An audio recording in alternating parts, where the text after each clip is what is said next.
Fala pessoal, sejam bem-vindos a mais um bate-papo, a mais um conteúdo aqui do Inco Summit. O papo de hoje é para falar sobre orientação para servir, né? Acho que essa palavra, essa frase não é novidade para ninguém. A gente tem acompanhado muitos movimentos das startups que entraram no mercado nos últimos anos, trazendo isso como pauta muitas vezes, né? Empresas que nascem para atender os seus clientes, empresas que têm um drive total do cliente, empresas que colocam o cliente no centro das coisas, né? Surgiram palavras bonitas como Customer Experience. A palavra talvez mais recente nessa linha é o Customer Centricity, que é colocar o cliente como pauta do seu negócio. E não dá para falar de habilidades do futuro sem trazer o skill de relacionamento com o cliente, de tratar com o cliente, de dialogar com o cliente.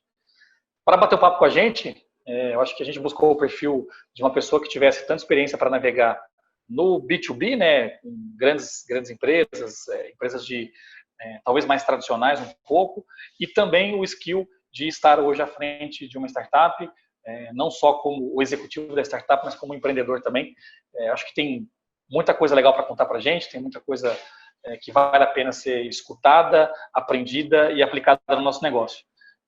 Marcelo, cara, valeu, obrigado, Sakai, por ter topado estar aqui com a gente, obrigado por aceitar o nosso convite.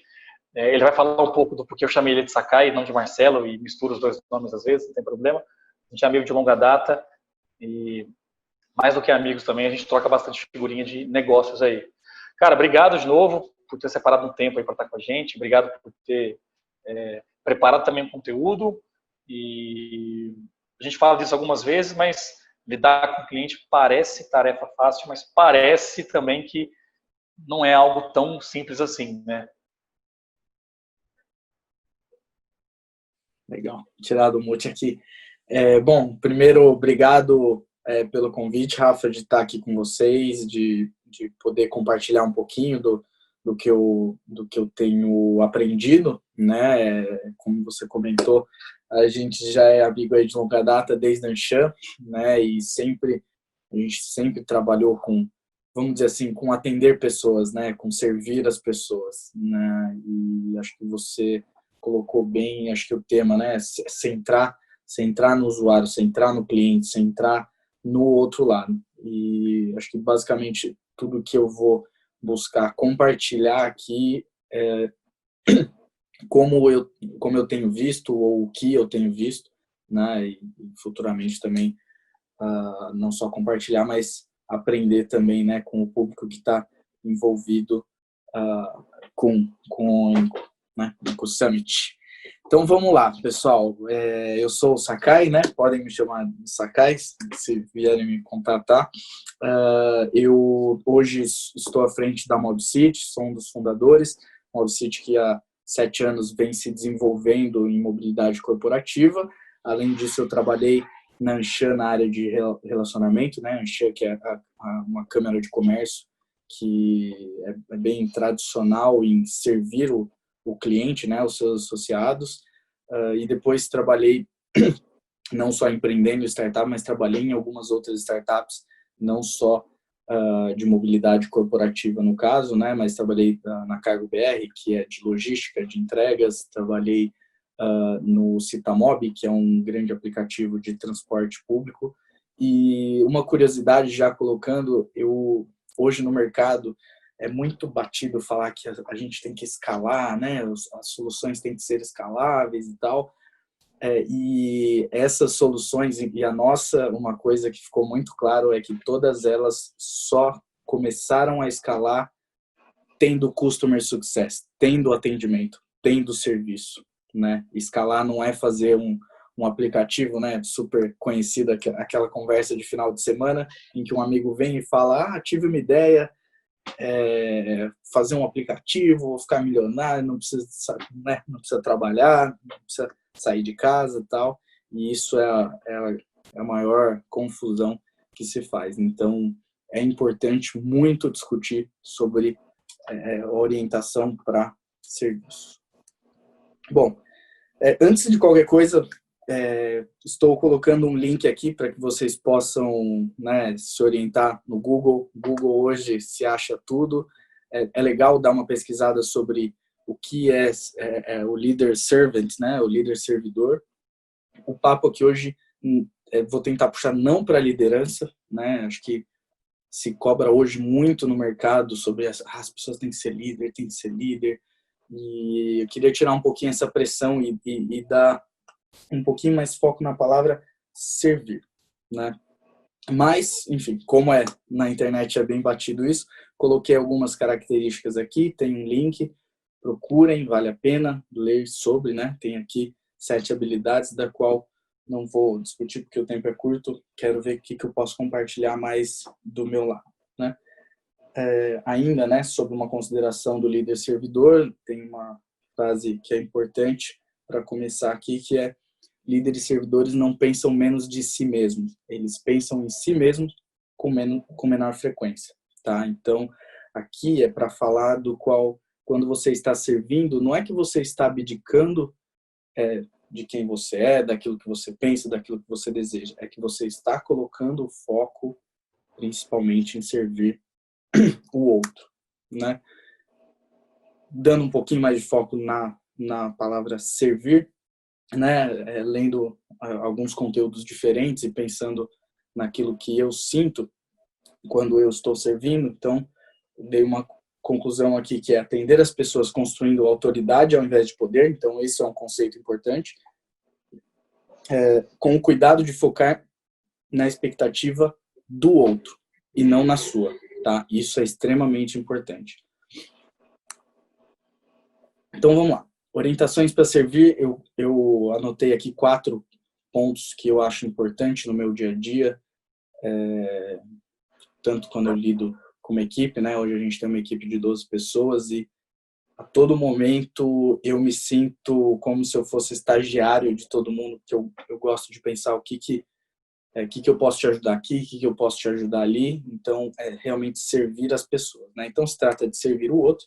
E aí, 3 pontos importantes que eu considero, né, nessa questão de colocar o foco no outro, é que, ao servir, trata-se mais de uma construção e um diálogo contínuo do que uma escolha e uma entrega de algo, né? Aqui fazendo até uma comparação entre serviço e produto, né?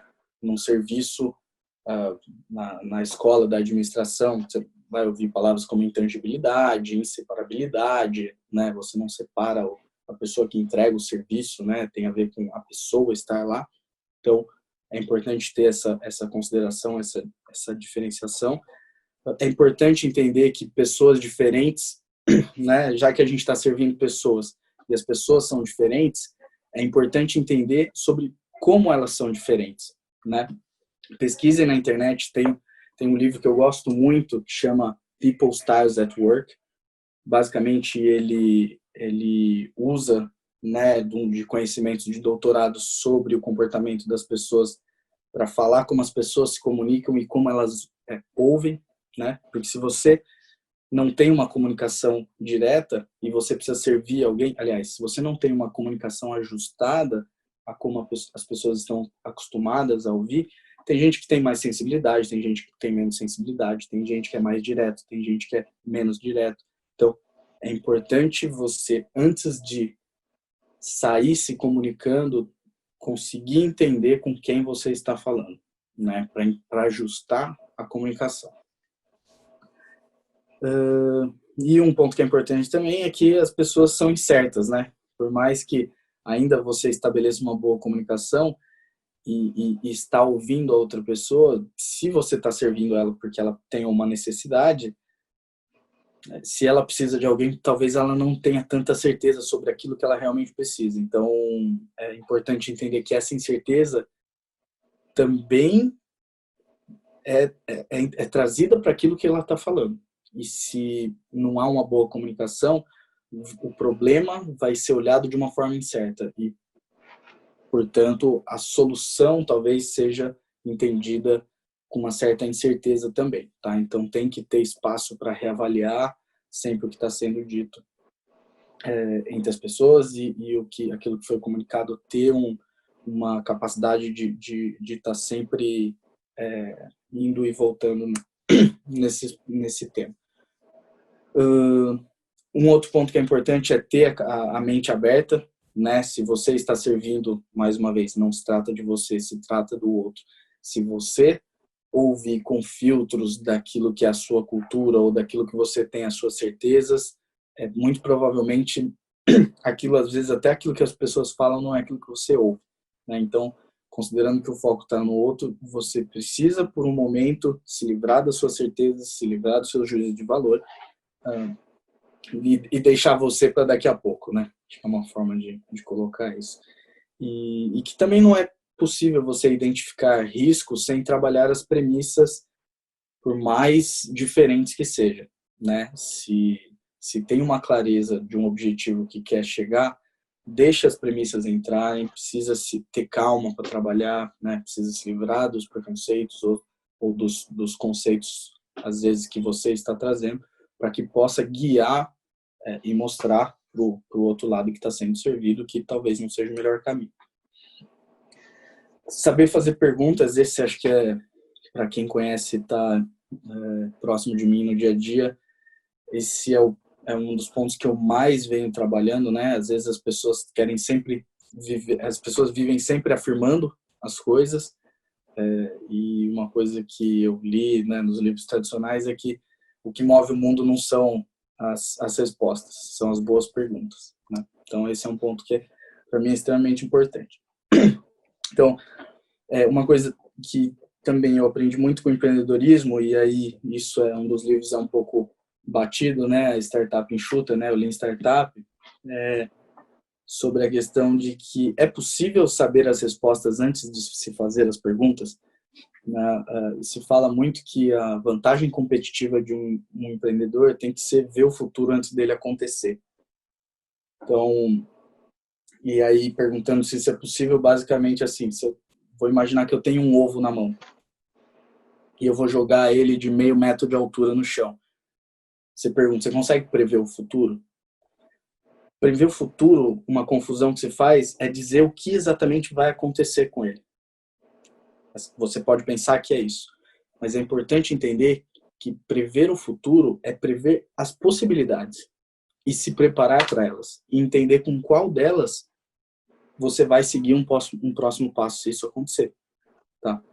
Então, e por que essa consideração é importante? Então, se eu sei que ele pode ou quebrar, ou não quebrar, ou parar de pé, não sei, né? Ou se tem alguma coisa no meio do caminho que pode segurar ele, eu preciso ter a visão, porque, voltando com relação à possibilidade de saber as respostas antes das perguntas, se você não souber guiar bem quem você está servindo com boas perguntas, você pode caminhar para um lado que não tem um risco muito grande de não ir para o lado da solução que está sendo buscado, tá?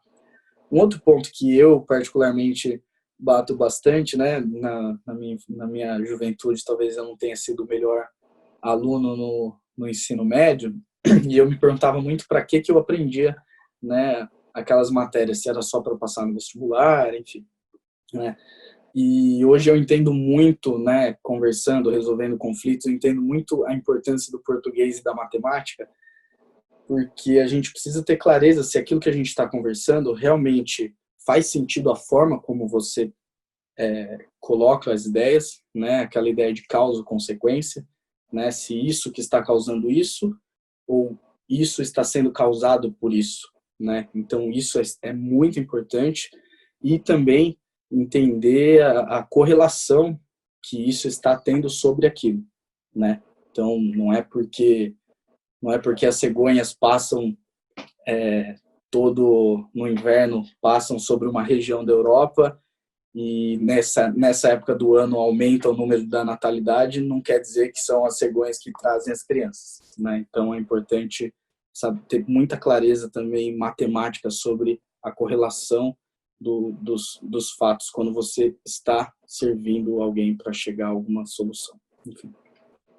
E é importante também a consideração que não existe certo e errado, é muito melhor tratar com isso, tem mais risco ou menos risco de se obter um sucesso sobre o problema do qual você está tentando ajudar alguém. E um quarto e último ponto, um pouquinho mais extenso aqui, e tem muito do que eu trabalhei nos últimos anos com empreendedorismo, que é essa parte até de tá pronto para o futuro, né? Que é saber lidar com a variabilidade de resultados buscando o objetivo inicial proposto. Então,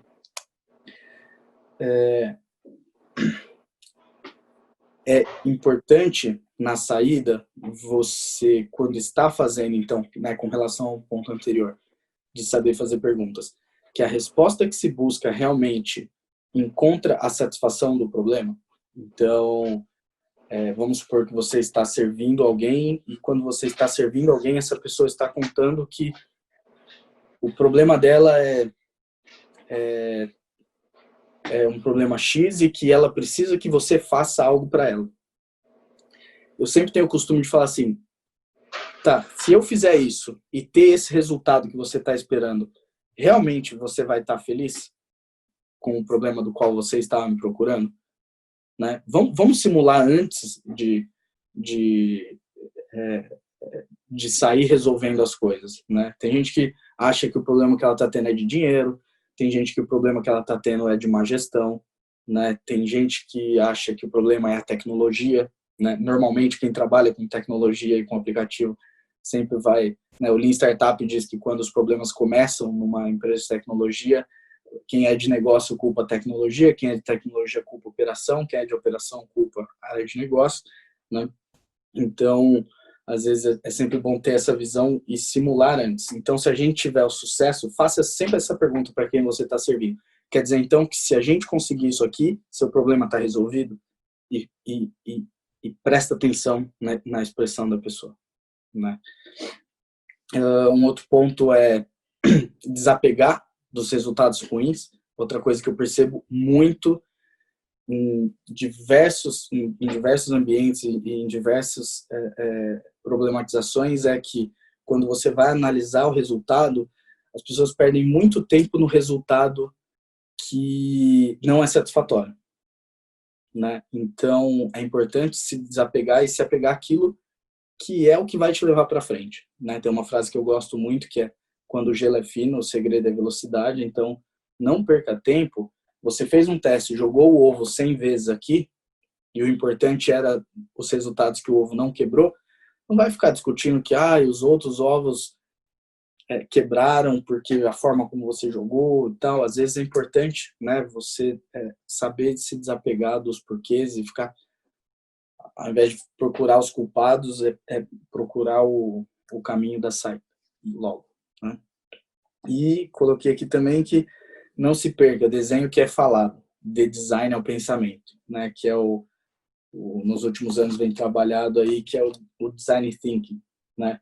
Então, tem vários materiais, tem vários vídeos.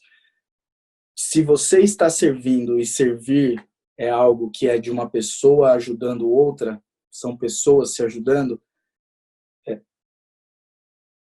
quando você não anota, às vezes, o que foi falado, o que foi considerado, as pessoas mudam muito para defender um ponto de vista. Então, eu tenho, quem trabalha comigo também me conhece muito, se não tem lousa em algum lugar, eu invento lousa. Se não tiver lousa, eu não consigo trabalhar com problemas complexos, porque se você não tem sempre uma mesma linha de raciocínio para chegar àquele problema, que é a questão do método científico, né? O mestrado, o doutorado, ele respeita essa linha. Então, é sempre muito importante ter uma linha de como você chegou, para que as pessoas possam contribuir em qualquer momento que elas se envolvam no processo, estando alinhado. Né? Então, esses 4 pontos são pontos, né, que eu considero hoje, né, entre outras habilidades que possam se desenvolver, a combinação delas, né, e sendo mais discutido, mais trabalhado. Esses são pontos importantes aí que eu coloco, até me coloco à disposição, né, com outras oportunidades, mais tempo para discutir. E aí, Rafa, como estamos de tempo?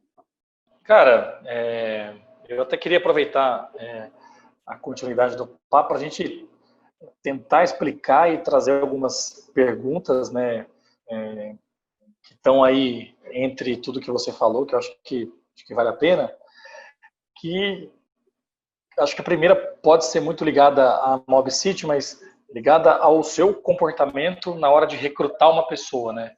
Eu acho que a gente muda, né, a forma nossa de recrutar, porque parece que agora, diferente do que era no passado, a gente coloca num papel assim, essas habilidades têm que ser presentes ou ter um potencial grande de desenvolvimento nas pessoas.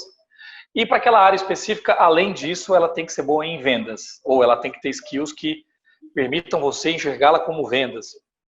Ou essa pessoa é da área de atendimento, etc. Quando você fala de orientação para servir, para mim, né, eu que estou leigo aí ao seu dia a dia, eu penso que na Mobcity, todo mundo que trabalha na Mobcity tem esse drive, né, de servir. Como é que você avalia isso numa entrevista, cara? Você está lá numa entrevista de uma vaga aberta na Mobcity, você vai recrutar uma pessoa, como é que você avalia com perguntas, né, colocando situações, se a pessoa tem essa boa capacidade de servidão ali, né, para com o seu cliente? Legal. Tem um ponto mais direto que acho que até mais rápido de eu entregar uma informação de como eu atuo. Tem um vídeo do Simon Sinek, né, bem conhecido já hoje, bem divulgado, né, do Golden Circle, né? Mas tem um vídeo um achado que eu estava vendo dele, que ele diz o seguinte, que grandes empresas não contratam pessoas com habilidade e motivam elas. Grandes empresas contratam pessoas motivadas e inspiram elas, né? E o que eu dei um tempo muito grande, a hora que eu vi, para mim fez muito sentido, né? Em como eu fazia as coisas, então essa é uma forma de explicar um pouquinho mais rápido. Por quê?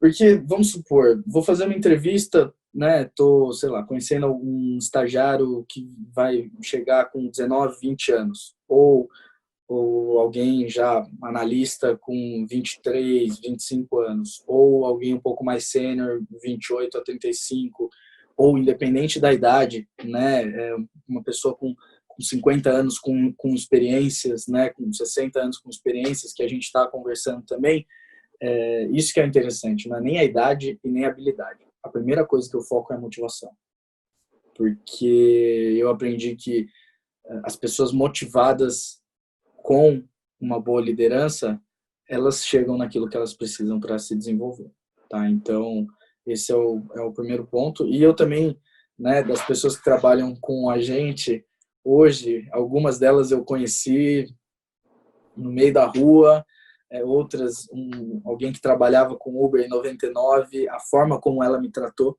né, é a forma como eu gostaria que ela tratasse os seus clientes dentro da Mobcity, né? Então, isso é algo que a gente trouxe bastante.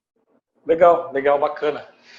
Legal, você trouxe uma pessoa para o seu time, pautada aí nesses pilares que você citou, e no dia a dia você sente que precisa ajudá-la a se desenvolver nesse skill. Cara, eu preciso ajudar essa pessoa a enxergar cliente como o foco do seu dia a dia.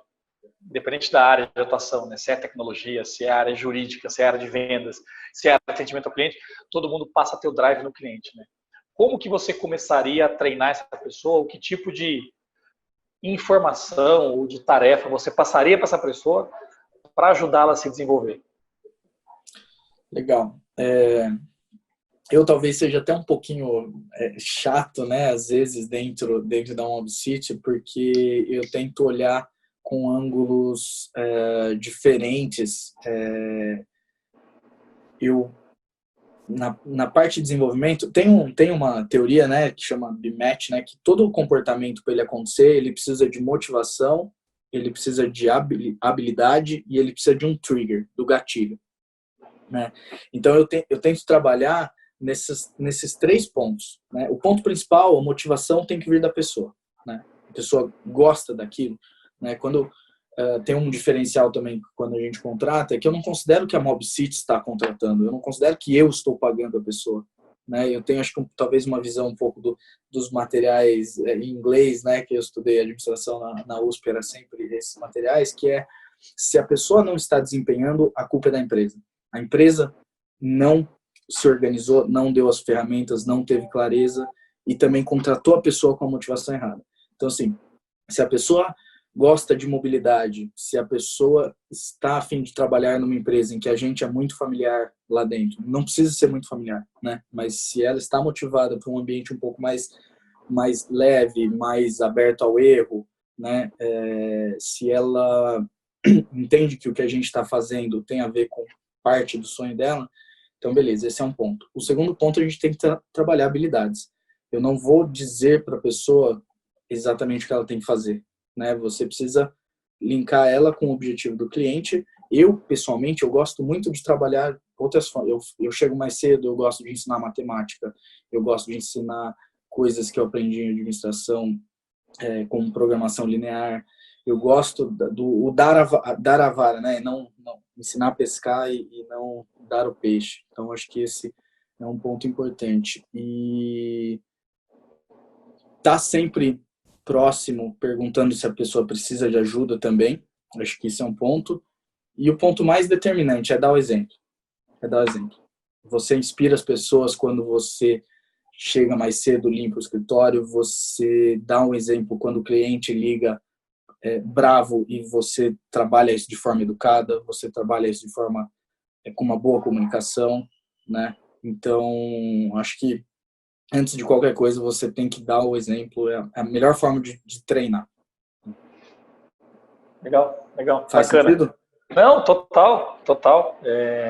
Eu acho que até nos trabalhos que a gente já fez, né, em grandes empresas, né, eu hoje criando não só mapeando competência, mas criando programa para ajudar empresas a desenvolver gente, a gente brinca que muitas vezes o maior cuidado nosso não está apenas no conteúdo que vai ser passado, mas em toda a dinâmica que vai ser organizada, na postura dos donos do projeto, no envolvimento que eles têm também. Então, acho que mais do que apenas o conteúdo, que pode ser consumido hoje de maneira gratuita muitas vezes, né, pública, e a internet ajudou a gente muito nisso, é entendimento de, cara, dinâmicas, comportamento, perfil, porque no fundo a gente é ser humano, nós somos pessoas e desenvolver algumas habilidades dentro do que a gente está discutindo aqui no Inco Summit.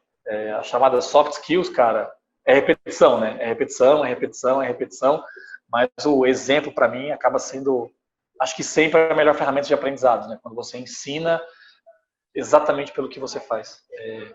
Então tem muita coisa legal aí. Cara, para caminhar para o final, a última reflexão,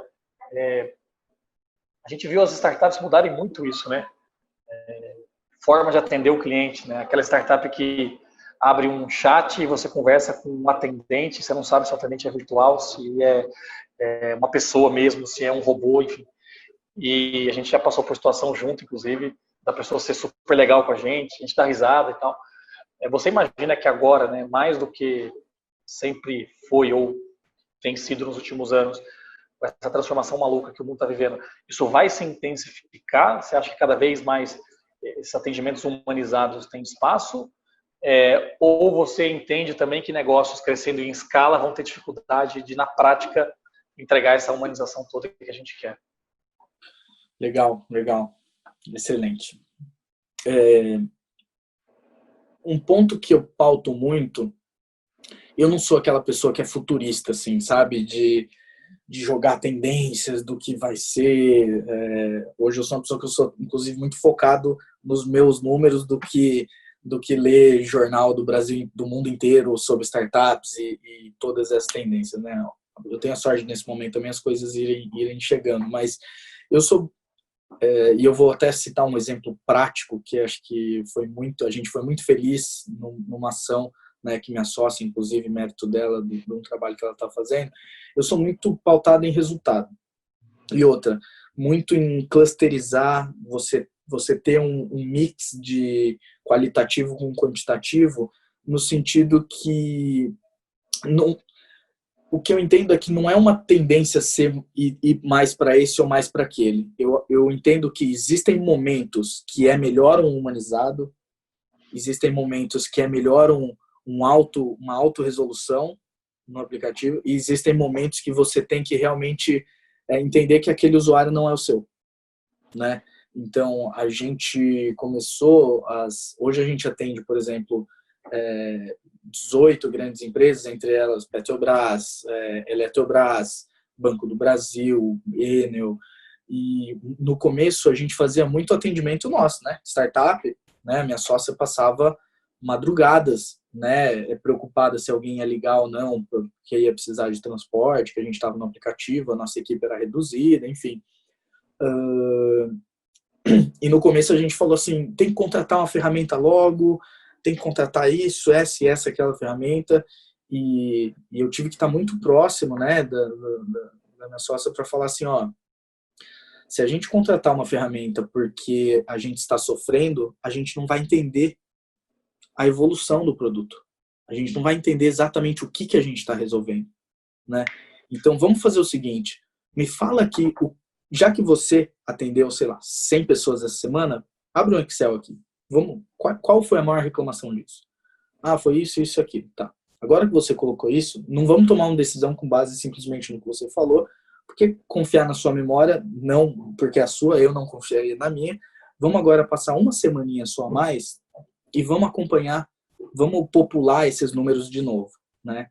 E aí a gente populou, tal, entendemos, e aí a gente descobriu na primeira fase nossa que 80% dos chamados era de resetar a senha. E a gente viu que o resetar senha estava muito escondido, com uma letra pequena, né? E hoje você pega, por exemplo, o Android, tem aparelhos que são muito pequenos, muito pequenos. E aí o que a gente fez foi aumentar. A gente aumentou isso, a gente reduziu 50% dos problemas, né? E aí, então esse foi um ponto, né? A gente deixou de contratar uma ferramenta do qual a gente não estaria aprendendo. No começo desse ano, a gente teve um problema também parecido, que era talvez terceirizar o atendimento, tá? E contratar, né? 0800, contratar esse tipo de coisa. E mais uma vez ali a gente conversou, ó, mas se a gente contratar, a gente vai estar deixando de ouvir o cliente e a gente vai estar deixando de aprender a relação dele com o nosso produto. Porque nenhuma empresa é igual, nenhuma relação é igual, nenhum sentimento cliente-empresa é igual, por mais concorrente parecida que empresas possam ser. É completamente diferente, tá? Na minha opinião, na minha experiência hoje. E aí a gente aprendeu recentemente, a gente começou a automatizar esse autoatendimento, tá? A gente começou a automatizar esse autoatendimento e quando a gente começou a automatizar esse autoatendimento, começou a aumentar muito. E aí a gente foi fazendo entrevista com as pessoas e a gente entendeu que as pessoas não queriam falar com alguém.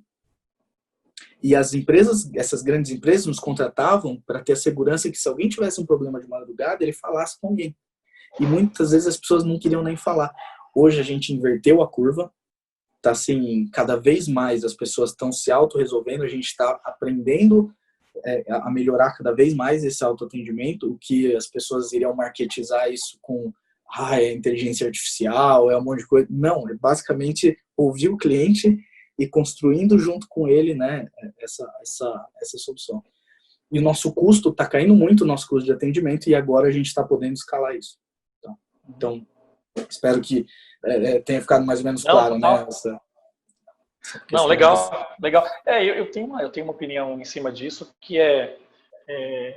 tem um artigo legal que eu li recentemente falando um pouco sobre o quanto a gente não vai conseguir a substituição do ser humano, principalmente em áreas como essa, né? É o que você falou. O chatbot, né, os robôs que estão aí de autoatendimento, eles vão até certo ponto, né? E às vezes a sua dor é outra. Então eu acho que a coexistência aí para mim é sempre o melhor caminho, né? É mais ou menos o que a gente está vivendo agora. Não é o 100% home office ou 100% escritório. A gente vive um mundo de transformação e permissão para o híbrido, né? Nem sempre é radical. Por isso que eu gosto de opiniões diferentes em cima do mesmo assunto, porque tem uma frase, eu já citei essa frase 2 vezes aqui, eu vou citar de novo, que é uma frase que eu gosto muito, que tem a ver com o ponto seu, de mente aberta, que a convicção é a maior inimiga da verdade, né? A gente acha que a maior inimiga da verdade é a mentira, né? E a convicção é uma frase de Nietzsche super bacana que diz exatamente isso. Quanto mais aberta a nossa mente para esse tipo de situação, mais a gente vai crescer junto com o negócio. Muito bom que você falou. Cara, não é certo ou errado, é mais risco e menos risco. E a gente transforma a relação de um jeito diferente. Cara, obrigado. Valeu pelo seu tempo aí. Obrigado pela sua participação, contribuição. Gente, quem quiser bater um papo com o Sakai, fica à vontade de procurá-lo nas redes sociais. Bota aquele slide seu do LinkedIn. Aí tem os contatos dele, marcelo.sakai, o LinkedIn dele também, a foto do time ali da Mob City. Sakai, obrigado, viu, cara? Valeu pela contribuição. Espero que tenha sido bacana para você. E é isso, até a próxima, né? Valeu, Rafa. Eu que agradeço aí, espero poder ter contribuído aí com o mínimo de qualidade e fico à disposição para falar sobre o que eu falei aqui. Meus contatos estão aí, já que vai ficar gravado. O meu celular pessoal é 11 99260 0039. Sou super acessível. Amo gente, gosto de servir e tamo aí. Obrigado e parabéns, Rafa. Estou muito feliz. Valeu, cara. Com a oportunidade de vocês. Valeu, brigadão. Um abraço. Um abraço.